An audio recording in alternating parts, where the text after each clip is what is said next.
Ayo, aku Pati Pragoto. Ngejak pirang dina tak ladeni. Wong kuwatir apa? Wis masyarakat apa iki? Ayo.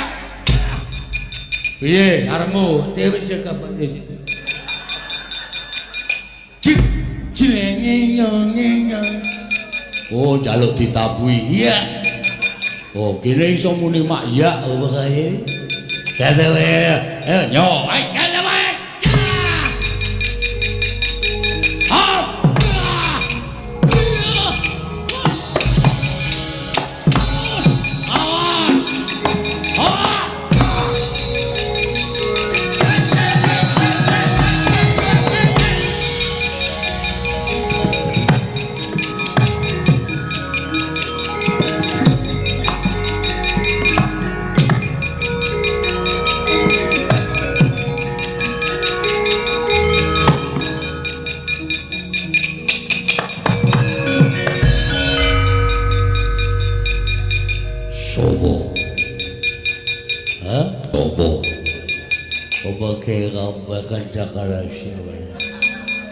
Wow, omong-omong. Omong kaya ngapa ini? Ayo kamu kiri? Ora cetha omongane terus ngantep. Prajurit giling ngaya werna-werna.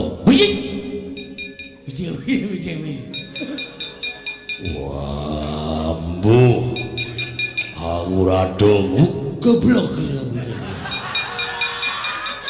Ini goblok kok cetha. Apa kata iki bayangin ana sing digawa sing lucu-lucu wae ora digawa iki. Bubet jasu ya wae.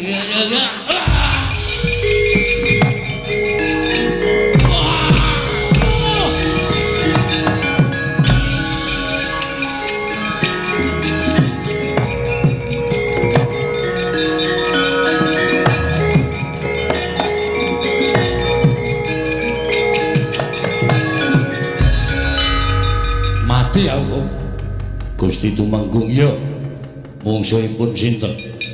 Mungsuh Raden Sencaki. Wah, wong cilik tangane atose ra jamak-jamak. Sencaki niku Senopati Ndarawati. Saurarane nek gelut kalih wong mesti mungsuhe cacat, sampeyan wis kudu bersyukur kok awake isih wutuh. Ngaso, ya kok waedan. Wah, nganti bingung aku arep ngopo iki kok.